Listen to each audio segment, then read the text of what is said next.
இந்த தலைமுடி உதிர்றது எதனால் உதிருது? இந்த தலைமுடியை அதிகமாக வளர்த்துக்கணும் அப்படின்னு சொல்லி எல்லாரும் நினைக்கிறாங்களே, ஆனால் அது முடிய மாட்டேங்குது. அதுக்கு என்ன தான் பண்ணுறதுன்னு சொல்லி ஈஸியான வழிகளை தான் இந்த பதிவில் பார்க்க போகிறோம். அதாவது கழுத்துக்கு கீழே குப்பைகளாக வச்சுக்கிட்டா கழுத்துக்கு மேலே நிச்சயமாக பார்த்திங்கன்னா அசிங்கமாக தான் இருக்கும், சரிங்களா?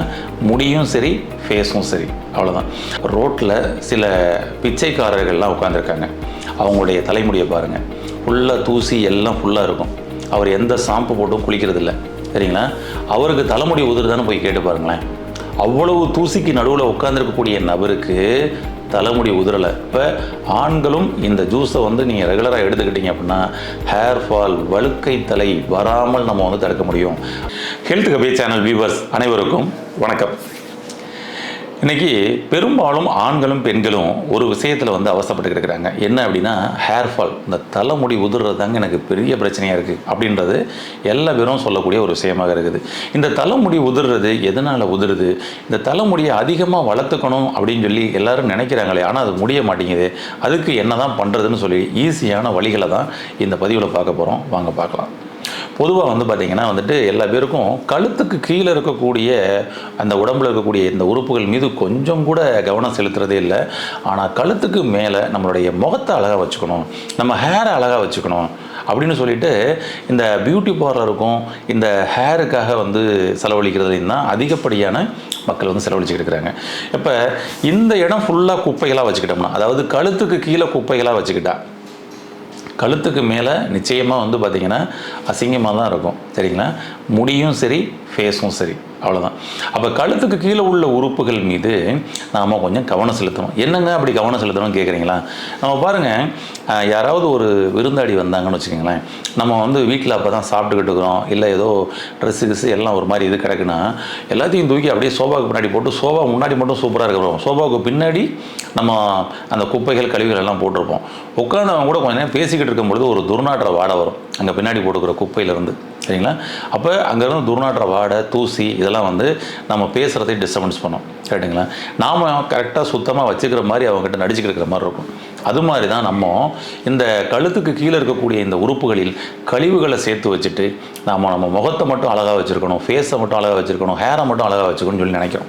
இன்றைக்கி முடி உதிருது அப்படின்னு சொல்லி சொன்னோம்னா அதற்கு காரணம் நம்மளுடைய குறிப்பிட்ட உறுப்புகளில் தேங்கியுள்ள கழிவுகளின் தேக்கம் தான் அதற்கு காரணம். பாருங்கள், நுரையீரலில் உங்களுக்கு சளி கழிவுகள் தேங்கி இருக்குதுன்னா அந்த சமயத்தில் பாருங்கள், உங்களுக்கு சளி பிடிச்சிருக்க சமயம் பாருங்கள், உங்கள் ஃபேஸை பாருங்கள். உங்களுடைய ஃபேஸ் பார்த்திங்கன்னா அப்படியே கொஞ்சம் உப்புன மாதிரி இருக்கும். அந்த உப்புனது ஃபுல் உப்பிசம் இல்லாமல் இடையில பள்ளம் மேடுகளாக இருக்கிற மாதிரி இருக்கும். அப்படியே முகமெல்லாம் அப்படி கனமாக இருக்கிற மாதிரி ஒரு ஃபீல் ஆகும், தலையெல்லாம் கனமாக இருக்கிற மாதிரி ஃபீல் ஆகும். அப்போ அது முகத்தில் உள்ள பிரச்சனையா கிடையாதுங்க, உங்களுடைய நுரையீரலில் சளி இருக்குது அப்படின்றத நமக்கு இங்கே காமிக்குது. இதே போல் தான் வயிற்றில் பார்த்திங்கன்னா கேஸ் ட்ரபிள் இருக்குது அப்படின்னு சொல்லி சொன்னோம்னா நம்ம ஃபேஸ் பாருங்கள் எல்லாம் ட்ரையாக இருக்கும். உங்களுடைய மூக்கு நுனி பகுதியெல்லாம் வெள்ளை வெள்ளையாக சின்ன சின்ன பருவ மாதிரிலாம் வந்திருக்கும். மூக்கு ட்ரையாக இருக்கும், ஆயில் படிஞ்ச மாதிரி ஒரு ஃபீல் ஆகும், ட்ரைனஸும் வரும். ஆனால் பார்த்திங்கன்னா சில பேருக்கு பார்த்திங்கன்னா அந்த ஆயில் படிஞ்ச மாதிரி வரும். இந்த மாதிரி நமக்கு மேலே ஃபேஸில் காமிக்குதுன்னா அதுக்கு காரணம் உள்ளுக்குள்ளே உள்ள உள்ளுறுப்புகளில் பிரச்சனை நடத்தும். பெருங்குடலில் கழிவுகளின் தேக்கம் இருந்தாலும் பாருங்கள், உங்களுடைய மூக்கு ட்ரையாக இருக்கும், மூக்கு ஃபுல்லாக ட்ரையாக இருக்கும். அந்த வெள்ளை கலரில் பார்த்திங்கன்னா ஒரு சின்ன பருவ மாதிரி அதை பிடுங்கினீங்கன்னா ஒரு ஆணி மாதிரி சின்ன சின்ன வெள்ளை வெள்ளையாக வரும். அப்போ இதெல்லாம் ஏன் வருது? இது நோஸில் பிரச்சனையாக கிடையாதுங்க, உங்களுடைய பெருங்குடலில் பிரச்சனை. பெருங்குடலுக்குள்ள கழிவுகள் தேக்கம் இருந்துச்சுன்னா அது வரும்.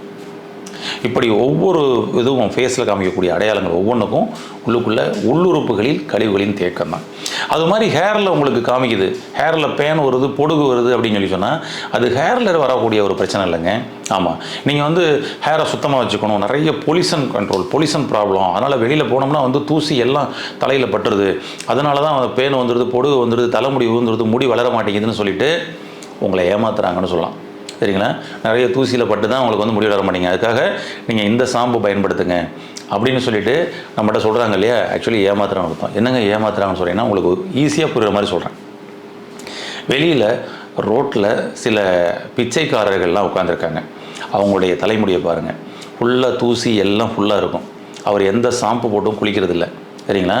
அவருக்கு தலைமுடி உதிர்தானே போய் கேட்டு பாருங்களேன். அவ்வளவு தூசிக்கு நடுவில் உட்காந்துருக்கக்கூடிய நபருக்கு தலைமுடி உதிரலை. ஆனால் நீங்கள் டூ வீலரில் கொஞ்ச நேரம் போயிட்டு வந்து அந்த தூசி உங்கள் மேலே பட்டுருச்சு, ஆனால் தலைமுடி உதிருது. அதற்கு காரணம் நீங்கள் யூஸ் பண்ண ஷாம்பு தான். நம்ம என்றைக்கு இந்த தலைக்கு வந்து ஷாம்பு கலாச்சாரத்துக்குள்ளே வந்தோமோ அப்போ பார்த்தீங்கன்னா நமக்கு அப்போ இருந்து தான் தலைமுடி உதிர ஆரம்பிச்சிருச்சு. ஏன்னா அதுக்குள்ளே உள்ள கெமிக்கல்ஸ். அப்போ கெமிக்கல் ஷாம்புகளை நம்ம பயன்படுத்தும் பொழுது நிச்சயமாக வந்து தலைமுடி உதவ தான் செய்யும். ஆமாம், இப்போ நம்ம அதில் இப்போ சுவாச இயற்கை மருத்துவம் நம்மள பார்த்தீங்கன்னா வந்துட்டு ஹெர்பல் ஷாம்பு, ஃபுல்லாக நேச்சுரலாக ஹெர்பல். அது மாதிரி ஹெர்பலில் உள்ள ஷாம்புகளை நீங்கள் பயன்படுத்துறீங்க அப்படின்னு சொல்லி சொன்னால் அங்கே தலைமுடி உதிராது. அப்போ நம்ம அங்கேயுமே தேர்ந்தெடுக்கிறதுல விஷயம் இருக்குது. சரிங்களா? ஆமாம். அதுபோல் வந்து பார்த்திங்கன்னா வந்துட்டு அப்போ உங்களுடைய ஹேரில் அங்கே வந்திருக்கக்கூடிய தூசி தான் காரணம் கிடையாதுங்க. அதுக்கு நீங்கள் வந்து பார்த்திங்கன்னா நல்லா தண்ணி ஊற்றி அலசி க்ளீன் பண்ணாலே போதும். ஆனால் ஒருத்தர் க்ளீன் பண்ணவே இல்லை, ரோட்டில் இருக்கக்கூடிய பிச்சைக்காரர்களுக்கு அங்கே தலைமுடி உதிரவும் இல்லை, தலைமுடி வந்து நரைச்சி போகவும் இல்லை, முடி க்ரோத்தும் ஆகிக்கிட்டு இருக்குது. அதை கட் பண்ணாமலே ஒரு சில பேருக்கெல்லாம் சடையாக பின்னிருக்கும் முடி. அங்கே தெருவில் நிறைய பேரை பார்க்கலாம். ஆனால் வளர்ந்துக்கிட்டே தான் இருக்குமே தவிர உதிர்ந்துக்கிட்டு இருக்கிறதுக்கு வேலை இல்லை. விஷயம் அடிப்படையாக புரிஞ்சுக்கங்க. அப்போ விஷயம் என்ன அப்படின்னு சொல்லி சொன்னோம்னா, நம்மளுடைய உள்ளுறுப்புகளில் கழிவுகளுடைய தேக்கம் வச்சுருந்தோம்னா அது நிச்சயமாக நம்மளுடைய ஹேரில் காமிக்கும்.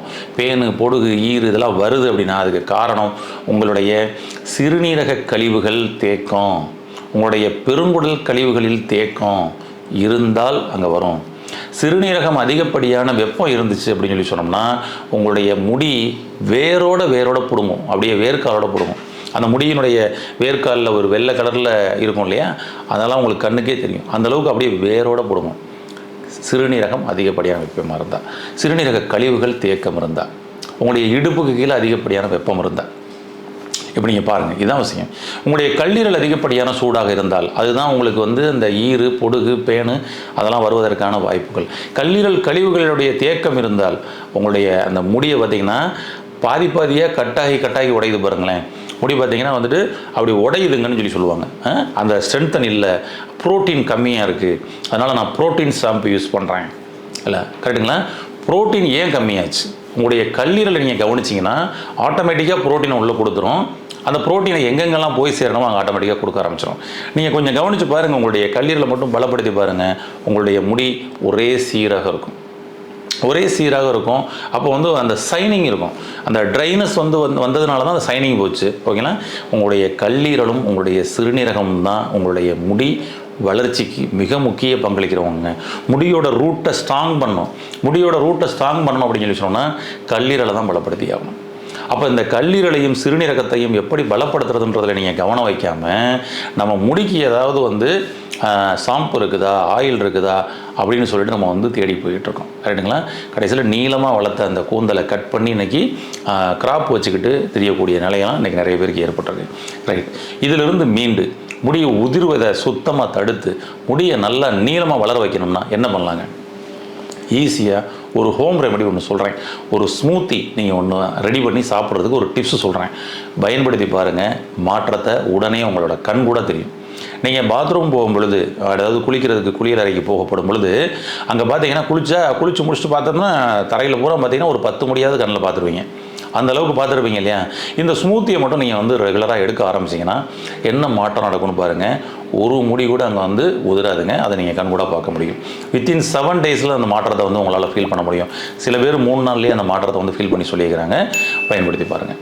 அப்போ இதற்கு என்னங்க அந்த ஸ்மூத்தி என்னங்க, ஸ்மூத்தியில் என்னென்னலாம் சேர்க்கப்படும் அப்படின்னு சொல்லி பார்த்தோம்னா, ஃபஸ்ட்டு வந்து இரவு நீங்கள் படுக்க போகிறதுக்கு முன்னாடி பாதாம் பருப்பு, ஓகேங்களா? பாதாம் பருப்பில் ஒரு 4லேருந்து ஒரு 6 பருப்பு போட்டுருங்க, ஊற வச்சுருங்க. ஓகேங்களா? அக்ரூட் இருக்கு இல்லையா, அந்த அக்ரூட்டில் அதே போல் வந்து பார்த்திங்கன்னா ஒரு 4 பருப்பு எடுத்து ஊற போட்டுருங்க. நல்லா நைட்டு ஃபுல்லாக ஊறிக்கட்டும். நல்லா ஊற வச்சுட்டு காலையில் எடுத்து அந்த ஊற வச்ச அந்த பாதாம் பருப்பு இதையும் எடுத்துக்கோங்க. இப்போ நீங்கள் ஒரு ஜூஸ் வந்து ரெடி பண்ண போகிறீங்க, ஸ்மூத்தி ரெடி பண்ண போகிறீங்க. என்ன அப்படின்னா, பீட்ரூட்டு, அதுக்கப்புறம் வந்து போமக்ரானேட், மாதுளை, அப்புறம் ஆரஞ்சு, ஒரு பெரு நெல்லிக்காய், அவ்வளோதான். இதை எடுத்து அப்படியே வந்து ஒரு ஸ்மூத்தி மாதிரி அப்படியே ஜூஸாக அடிச்சிருங்க. ஸ்மூத்தியாக கிடச்சிடும் நமக்கு, பீட்ரூட் எல்லாம் மிக்ஸ் ஆகிறதுனால. இது கூட நம்ம இந்த பாதாம் பருப்பையும் இந்த அக்ரூட் பருப்பையும் சேர்த்து போட்டு அடிச்சிருங்க. அடிச்சுட்டு இந்த ஜூஸை, ஓகேங்களா, இந்த ஸ்மூத்தியை டெய்லி காலையில் நீங்கள் எடுத்துகிட்டு வாங்களேன். டெய்லி காலையில் நல்லா சுவைச்சு ரசித்து குடிக்கணும். கடகடம் குடிக்க கிடையாது. அதனால் முடிஞ்சால் ஸ்பூனில் எடுத்து சாப்பிடுங்க. ஜூஸை ரெடி பண்ணிவிட்டு, ஸ்மூத்தி ரெடி பண்ணிவிட்டு ஸ்பூனில் எடுத்து சுவைச்சு ரசித்து உறிஞ்சி குடிங்க. தினந்தோறும் இதை வந்து எடுத்துக்கிட்டே வந்தீங்க அப்படின்னா என்ன மாற்றம் நடக்குன்னு பாருங்களேன். ஏன்னா இது கல்லீரலுக்கும் சிறுநீரகத்திற்கும் ரொம்ப அருமையாக சப்போர்ட் பண்ணி கொடுக்கக்கூடியதாக இருக்கும். ஏன்னா பிரெயினுக்கு மேலே இருக்கக்கூடிய அந்த மூளையில் இருக்கக்கூடிய ஈரப்பதம் குறையாமல் இருக்கிறதுக்கு இது வந்து சப்போர்ட் பண்ணி கொடுக்கும். உங்களுக்கு கல்லீரலையும் சிறுநீரகத்தையும் டீடாக்ஸ் பண்ணி கொடுக்கும். பண்ணிட்டாலே போதும், ஆட்டோமேட்டிக்காக கல்லீரல் என்ன பண்ணுவார், நீங்கள் சாப்பிடக்கூடிய சாப்பாட்டில் உள்ள புரோட்டீனை சரியாக எடுத்து கொண்டு போய் நமக்கு ஹேருக்கு கொண்டு போய் கொடுக்கணுமா, கொடுத்துருவார், அவர் பார்த்துக்குவார். சரிங்களா? அதே போல் சிறுநீரகத்தை நம்ம சரியாக வந்து கிளென்சிங் பண்ணி ரெடி பண்ணி வச்சுருந்தோம்னு வச்சுங்க, அந்த கழிவு தேக்கெல்லாம் வச்சுருந்தோம்னு வச்சுங்களேன், அப்போ உங்களுக்கு பேனு, அந்த ஈறு, பொடுகு இதெல்லாம் முதல்ல வராது. அதெல்லாம் இருந்தாலும் கிளியர் ஆகிடும். அடுத்தது முடி வேரோடு பிடுங்குற வேலையே நடக்காது. இந்த வேரோடு பிடுங்குறது நடக்கும் பொழுது தான் என்ன ஆகுதுன்னா ஹேர் ஃபால் டோட்டலாக அப்படியே இதாகிட்டு வழுக்கை தலையெல்லாம் வந்து இன்றைக்கி உருவாகுது. அப்போ ஆண்களும் இந்த ஜூஸை வந்து நீங்கள் ரெகுலராக எடுத்துக்கிட்டீங்க அப்படின்னா ஹேர் ஃபால் வழுக்கை தலை வராமல் நம்ம வந்து தடுக்க முடியும். அடுத்தது முடி நல்லா இன்னும் அடர்த்தியாக வளர்வதற்கும் நீளமாக வளர்வதற்கும் இது ரொம்ப அருமையாக சப்போர்ட் பண்ணி கொடுக்கும். ட்ரை பண்ணி பாருங்கள். ஓகே, இந்த ஒரு ஸ்மூத்தி ஒன்று போதும் உங்களுடைய தலைமுடியை நீளமாக வளர வைப்பதற்கு. இதை நீங்கள் பயன்படுத்தி முடியை நல்லா அழகாக வந்து பராமரித்து ஆரோக்கியமாக வாழ வாழ்த்துக்கள். நன்றி. இந்த வீடியோ உங்களுக்கு பிடிச்சிருந்தா லைக் பண்ணுங்க, ஷேர் பண்ணுங்க, கமெண்ட் பண்ணுங்க. மறக்காம ஹெல்த் கஃபே தமிழ் சேனலை சப்ஸ்கிரைப் பண்ணிட்டு பெல் பட்டனை கிளிக் பண்ணிடுங்க.